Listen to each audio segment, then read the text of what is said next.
بسم اللہ الرحمن الرحیم۔ محترم ناظرین السلام علیکم۔ حضرت موسیٰ بن عمران علیہ السلام نے بنی اسرائیل کو یہ تعلیم دی تھی کہ وہ 7 دنوں میں سے ایک دن خدا کی عبادت کے لیے مخصوص کر دیں اور اس دن دنیاوی کاموں اور خرید و فروخت سے باز رہیں۔ جو دن اس مقصد کے لیے معین کیا گیا وہ گرچہ جمعے کا دن تھا، لیکن بنی اسرائیل نے خواہش کی کہ اس کی بجائے ہفتے کا دن عبادت کے لیے مخصوص کر دیا جائے۔ اس بنا پر ہفتے کا دن ہی ان کی عبادت اور تبلیغ کا دن قرار پایا۔ چنانچہ اس روز بنی اسرائیل کا اجتماع منعقد ہوتا اور حضرت موسیٰ علیہ السلام انہیں واضح نصیحت کیا کرتے تھے۔ پھر اسی طرح کئی سال گزر گئے اور بنی اسرائیل سبق یعنی ہفتے کے دن کا احترام کرتے ہوئے اسے خدا تعالیٰ کی عبادت کے لیے مخصوص سمجھتے تھے۔ چنانچہ اس دن وہ کسی بنیادی کام کو ہاتھ نہ لگاتے اور خدا کی عبادت اور تسبیح و تقدیس میں مشغول رہتے تھے۔ پھر جب حضرت موسیٰ علیہ السلام رحلت فرما گئے تو ان کے بعد بنی اسرائیل کی زندگی میں کئی تبدیلیاں رونما ہوئیں، لیکن وہ ہفتے کے دن کو محترم ہی سمجھتے رہے۔ اس کے بعد جب حضرت داؤد علیہ السلام کی نبوت کا زمانہ آیا تو بنی اسرائیل کا ایک گروہ جو دریا کے کنارے واقع گاؤں ایلا میں رہائش پذیر تھا، اس نے ہفتے کے دن کا احترام برقرار نہ رکھا اور وہ لوگ اس دن مچھلی کا شکار کرنے لگے۔ ہفتے کے دن کے جس میں بنی اسرائیل پر مچھلی کا شکار کرنا حرام تھا اور چونکہ ہفتے کے روز مسلسل تعطیل ان کے درمیان رائج تھی، لہٰذا اس روز مچھلیاں امن محسوس کرتی تھی اور وہ گروہ در گروہ پانی کی سطح پر ظاہر ہوتی تھی۔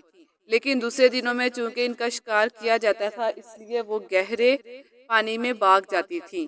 اس پر بنی اسرائیل کے وہ افراد کے جن پر دنیا کی ہوس غالب تھی وہ باہم مل کر بیٹھے اور ایک دوسرے سے کہنے لگے، ہمیں کوئی ایسی ترکیب سوچنی چاہیے کہ جس سے ہم اس مشکل سے نجات پا سکیں۔ ہفتے کے دن دریا کے کنارے مچھلیوں کی تعداد بہت زیادہ ہوتی ہے اور ان کا شکار کرنا آسان ہوتا ہے، لیکن دوسرے دنوں میں وہ دریا کی تہہ میں چلی جاتی ہیں اور ہم بے حد محنت اور مشقت کے باوجود بھی ان کا شکار نہیں کر پاتے۔ چنانچہ ان لوگوں نے مچھلیاں پکڑنے کے لیے ایک ترکیب سوچی اور اس پر عمل کرنے کا فیصلہ کیا۔ وہ ترکیب یہ تھی کہ دریا کی 7 کھالیاں نکال کر مچھلیوں کو ان میں منتقل کر لیا جائے اور اگلے دن ان کا شکار کیا جائے۔ پھر انہوں نے اسی ترکیب پر عمل کیا اور دریا میں کھالیاں کھود نکالیں۔ چنانچہ ہفتے کے دن مچھلیاں آزادی سے ان کھالیوں میں آ جاتی، لیکن شام کو جب وہ واپس جانے لگتی تو وہ لوگ کھالیوں پر بند باندھ کر انہیں قید کر لیتے اور دوسرے دن ان سب کو پکڑ لیتے۔ ایک اور روایت کے مطابق وہ لوگ جمعے کے دن دریا کے کنارے گڑھے کھودتے اور پھر چھوٹی چھوٹی نالیوں کے ذریعے سے انہیں دریا سے ملا دیتے۔ اس طرح ہفتے کے دن مچھلیاں ان گڑھوں میں جمع ہو جاتی اور اتوار کے دن وہ ان کا شکار کرتے، یعنی ان کو پکڑ لیتے۔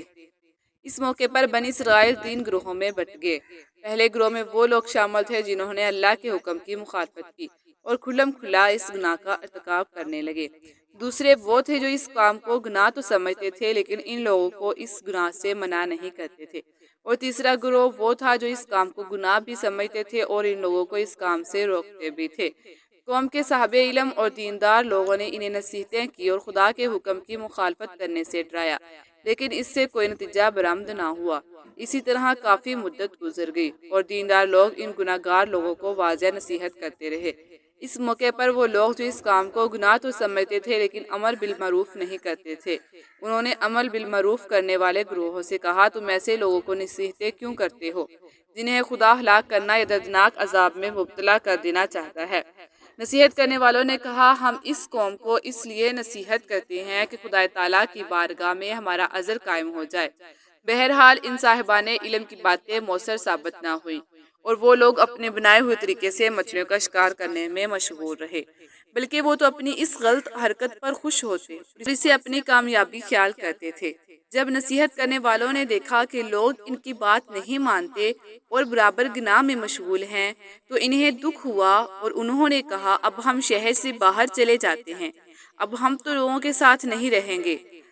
چنانچہ وہ لوگ رات کے وقت شہر سے باہر جنگل میں چلے گئے اور ان کے جانے کے بعد عذاب خدا نازل ہو گیا جس سے ہم سرکش لوگوں کو اپنی لپیٹ میں لے لیا۔ اللہ تعالیٰ نے ان کو مسخ کر کے بندر بنا دیا۔ احادیث میں وارد ہے کہ جس مخلوق کو خدا مسخ کرتا ہے وہ 3 دن سے زیادہ زندہ نہیں رہتی۔ بلکہ ہلاک ہو جاتی ہے اور نہ ہی آگے اس کی نسل چلتی ہے۔ البتہ خدا اس کی شکل و صورت پر اور مخلوق پیدا کر دیتا ہے۔ چنانچہ یہ خیال نہ کیا جائے کہ آج کے دور میں پائے جانے والی بندروں کی نسل اس دور میں مسخ ہونے والے لوگوں کی نسل ہے، بلکہ یہ ان سے ملتی جلتی اللہ تعالیٰ کی مخلوق ہے۔ امید کرتی ہوں کہ آپ کو یہ ویڈیو اچھی لگی ہوگی، اور اگر ویڈیو اچھی لگی ہے تو ویڈیو کو لائک کریں اور دوسروں کے ساتھ شیئر کریں۔ ملتے ہیں اس طرح کی ایک اور نئی ویڈیو کے ساتھ، تب تک کے لیے اللہ حافظ۔